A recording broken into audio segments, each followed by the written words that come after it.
What's going on, guys? Gomer is here yet again for like the fourth day in a row. Wouldn't you know it, SDS waits so long to release news, and now all of a sudden it's spewing all over. They're going to be shooting blanks with all the big announcements at this point.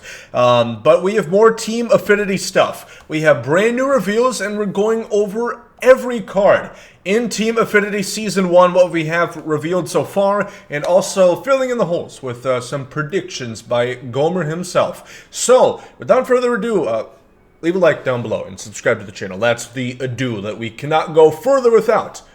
Now, let's continue on with a couple reveals that we had today on Twitter. So, we see the AL East, the best division in baseball, you might say, and 3 new reveals alongside what we had at this point being Ronald Acuna Jr. for the Atlanta Braves. And I like what we see. A couple notes. 90 overalls to start Team Affinity Season 1 out of the gate is crazy. That's pretty wild. Last year we had, I want to say 88s in the 42 card series that featured like Santander was there, Salvador Perez. You guys remember if you played MLB at the show 21. But we have Aroldis Chapman, Wander Franco, and Cedric Mullins. Now, another thing that I should have hit harder yesterday, Team Affinity Season 1 is going to be tied within inning programs, and it is time-oriented. So after that program, supposedly you can't earn these cards anymore. Maybe at the end of the year, but it is time-based.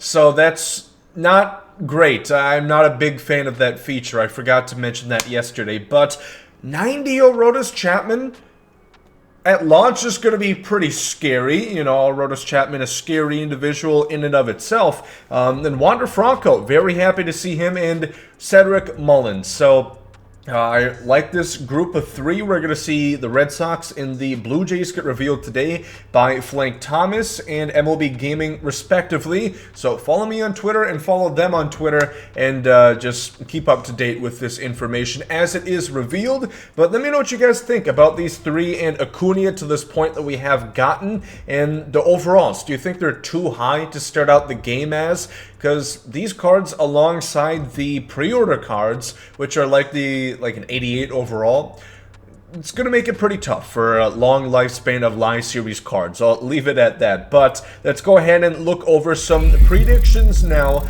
on the game side. So we have a lot of teams. Let's not waste too much time. We're going to start off with the Boston Red Sox. And again, we've seen Acuna, who in MLB 21, he ended as a 94 overall Live Series Diamond, and they're giving him a 90 overall. His Live Series is likely going to be equal or greater than this Face of the Franchise card in Season 1 of Team Affinity.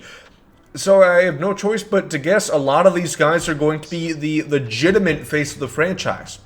Last year it was, I think, Xander Bogaerts, but this year it's going to be more aptly so Rafael Devers. That's going to be my prediction, and again, we're going to see that revealed later on today. And for the Blue Jays, you know, maybe Vladimir Guerrero Jr. could be it. Yes, he's a 94 overall. It sounds crazy, but I'm going to guess it's him, or maybe Bo Bichette. Teoscar Hernandez is also in the mix. Kevin Gausman. I'm going to say Teoscar for the fact that Bo Bichette got the 42 card last year, which of course they're known to do some repeats here. They're, you know, kings at recycling content, as we know. But yeah, this is going to be interesting how it pans out.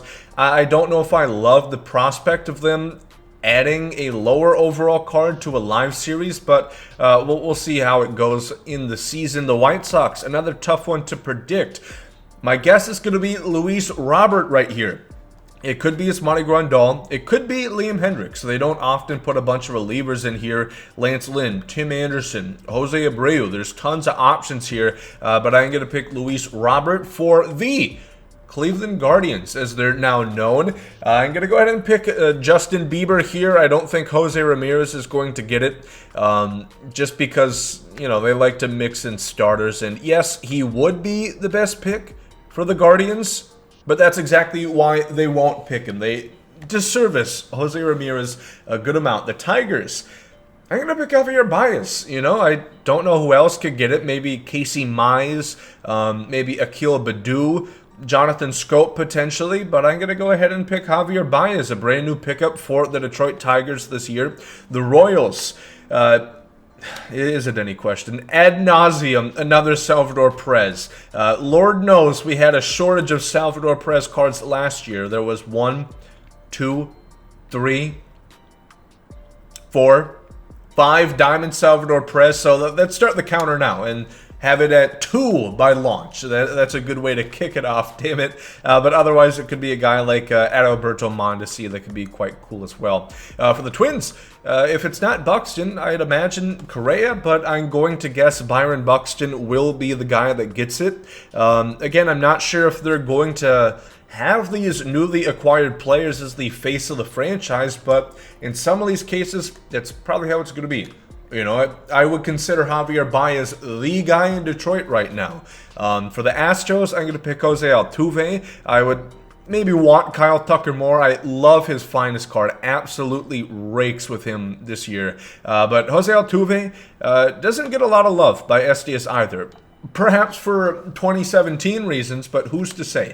For the Angels, this is tough to predict. Is it going to be Trout? Are they going to give him a 90 overall card? Because it seems that they're all locked at 90. I can't imagine a different reason, because I'm a Rays fan. I love you, Wander Franco, but probably not on the same level as Ronald Acuna Jr. quite yet. So maybe a 90 overall Trout, maybe an Ohtani.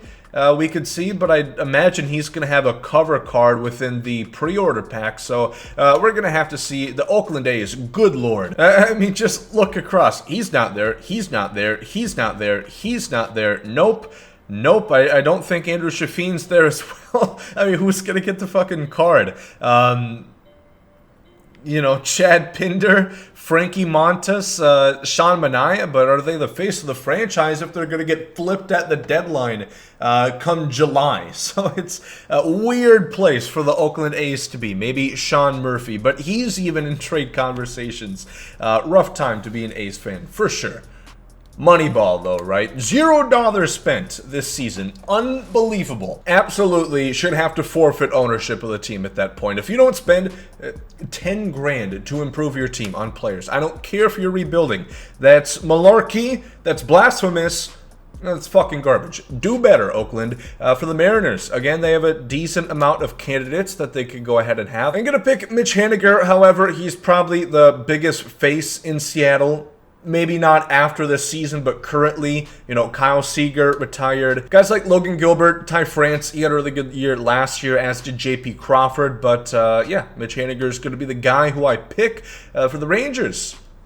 Again, I would imagine probably either Marcus Semien or Corey Seager. I'm going to pick Corey Seager because who else would it be other than Adolis Garcia?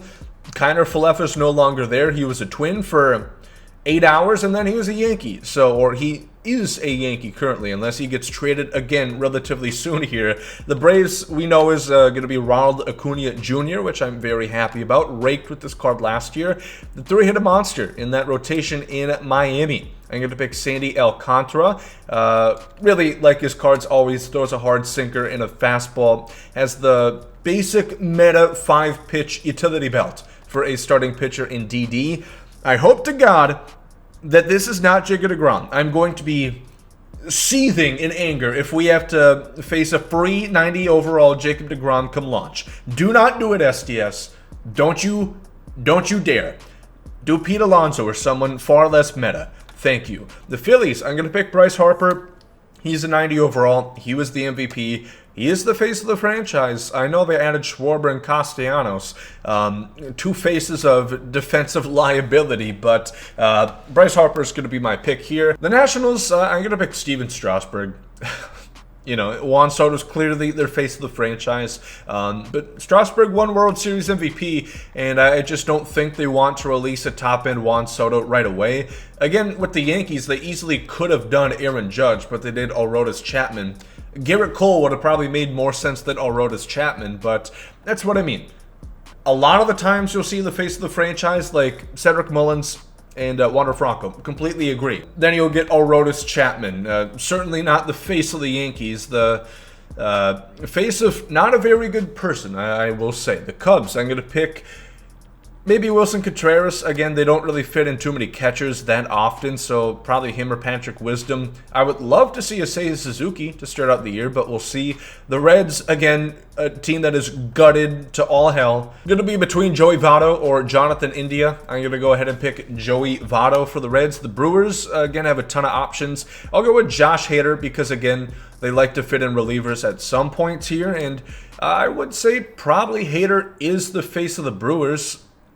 Technically still Christian Yelich, really, but I forgot he's a bronze. That was a sight to see. That is weird to look at. Brian Reynolds, of course, is going to be the Pirates' face of the franchise. Now that former face of the franchise, Jacob Stallings, is now a Marlin.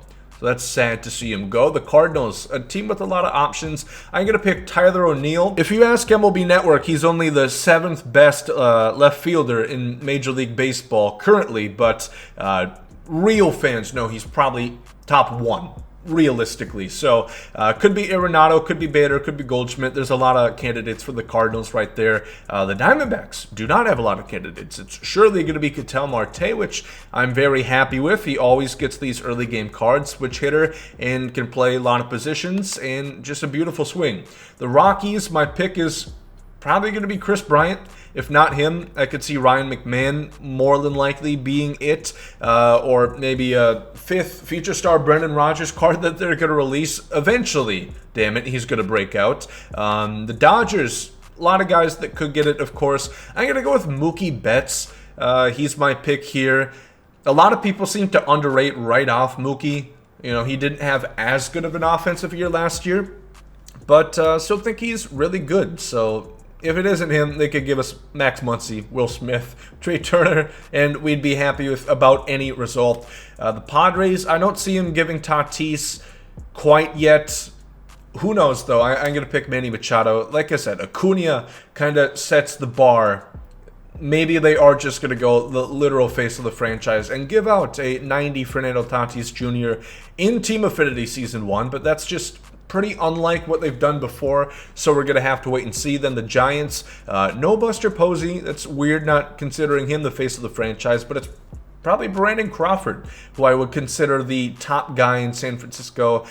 Him or Brandon Belt, but I think Logan Webb, a Cy Young candidate this year, would be a good choice as well. And that's going to wrap this one up. So we went over 30 teams. We had some big reveals, like I said, Wander Franco. We've had Ronald Acuna Jr. Very excited to see those in TA1. But those are my predictions. Let me know yours down in the comment section below. I'm very excited. Like 6 days away from MLB 22, I am ecstatic. This week cannot go fast enough. And worst of all, it's 27 degrees, nearly April right now. And there's nothing to do outside. So I'm crept up doing YouTube. So that's good for y'all. Leave a like if you guys enjoy. Subscribe if you guys are new to the channel. Thank you all for watching. I hope you guys have a great day. Thanks, out.